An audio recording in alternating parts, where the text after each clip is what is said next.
What is up, XRP family? Thank you guys for joining the video for today. We have some very interesting stuff going on. Here we can see, guys, digital asset investor. Did he say XRP? Bank of America warns of systematic credit event. Now, what does he mean by that? Guys, we are near a very important matter that is happening at the moment, right? And I've been saying this for a very long time, that the dollar is going to go down. It is going to be a catastrophic event where the de-dollarization is going to happen, right? It may seem like it has nothing to do with crypto, but it has everything to do with crypto. How are they going to save all of these banks? How are they going to save the liquidity? How are they going to do that? They need something, guys. They need something, and that something has to be XRP. Let's take a look here. Like 11%. You got crude oil up 2.75%. Let's talk about XRP. All right, my XRP friends out here. How about a 25% gain today on XRP? That's pretty incredible. Bitcoin over 28,000. Gold took a hit, falling about 2%. Silver took a hit as well, falling about 1%.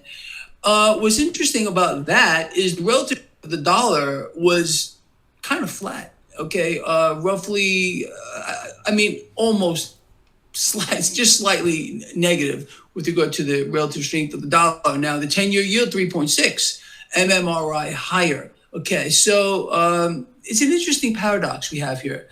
But, we're paying attention to all this stuff going on.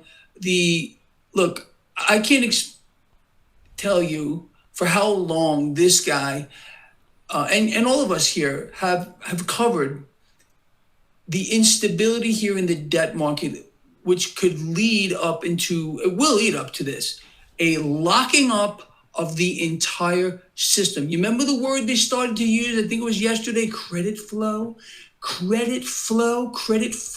through the markets, debt, liquidity, all the same thing, credit flowing through the economy as well. We got a pretty stark warning, and we don't need these warnings from these blank SHIT dog blank institutions here. Bank of America is saying here, have it written down. Bank of America is warning of a systemic credit event. Now, those of you that may not know what that is, did that sound like a positive thing to you? Warning of a systemic credit event? What they're talking about is a systemic debt event, an implosion of the debt market. Now, this is it, guys. This is what's going to happen. This is what's going to trigger XRP price going up. This is it, right? We have been saying it for years, and look at where we are today. Everything is happening according to our plan. Hats off to John Deaton for voicing his opinion. We all feel the same way. Let's take a look. I gotta tell you, I know for a fact that I speak for so many people when I say that we are so frustrated that you have a congressional oversight hearing, you have senators on the banking committee, you have House representatives in Congress, and there's no damn oversight ever done, because it seems like this guy he treats it like an invite to a birthday party, and then he has a choice. I'm not going to go to that one. Oh, the Democrats are in charge now. I'll go to that one. Oh, Elizabeth Warren's going to send me the questions and the answers, and I'll go to that one. But I just never see, you're the chairman of the Securities Exchange Commission of the United States. Sit down and answer some goddamn questions. Justify your 2.4 billion, justify your existence, justify that you're protecting people, justify that you're doing things for capital formation. It's frustrating. And I know my frustration is very in line with a lot of people out there, because we've never seen a guy that just ignore the oversight. See, this is very a good point by John Deaton. And of course, this is very frustrating. But again, thinking out of the box, guys, we have to understand that there is something going on there. As he's mentioning, this guy is the head of the SEC of the United States. He cannot just choose to do random things. He's responsible. This is a very responsible role that he has. How come that he is not doing the things that he says he has to do? Well, there's only one explanation, guys, that there is some kind of power from above which they are following. They're following some kind of agenda which is not their own, right? Because he cannot just choose to do anything. That's not how it works. That's what I'm saying, guys. This whole lawsuit doesn't make sense. And Gary Gensler knows that, guys. He knows that. RIP to all the stablecoins on Canadian exchanges. They need to meet specific criteria to be listed within in Canada. You can see how close we are to regulations. So, yes, this is very, very important, guys. This is what's going to happen from now on forward, right? Regulations all over the place. You're going to see so many regulations on crypto. And maybe in a year from now or 2 years from now, you're going to be shocked at what is like going to be available in the markets. It is going to be a very different market, guys. I can tell you that. It is going to change because that's just what they are going to do.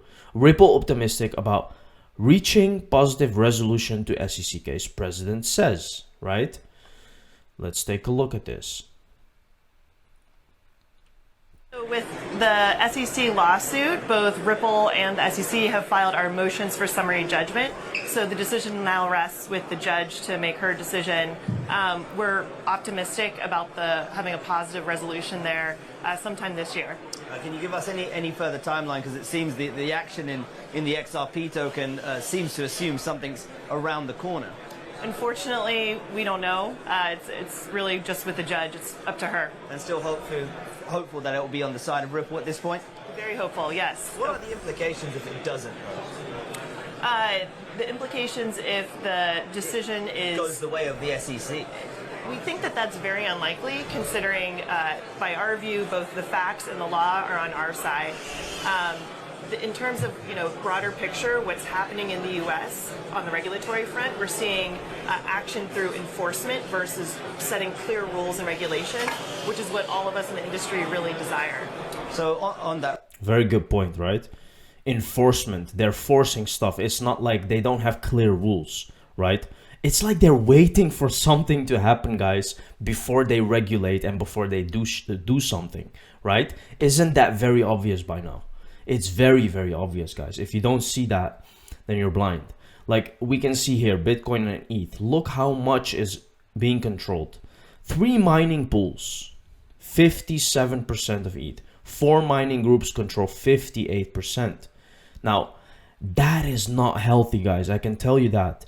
And Ripple, of course, has a very different mechanism. And you can see Ripple itself runs only 7% of validators on the XRP ledger. For all the people that say that XRP or Ripple is centralized, right? Look at that. This is just the facts, guys. This is how Bitcoin and Ethereum is being controlled by just a small group of miners.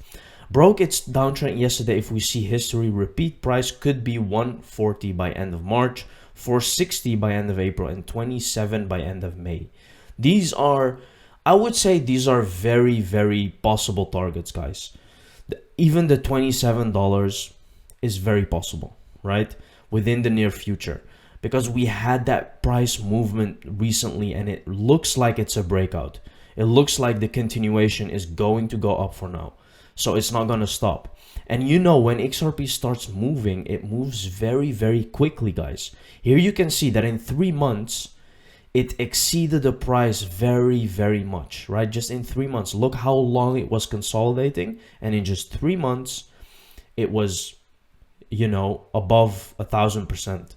And then it consolidated even more and went even more up. Then we started that whole consolidation price again, which is price is being suppressed. You can clearly see that again.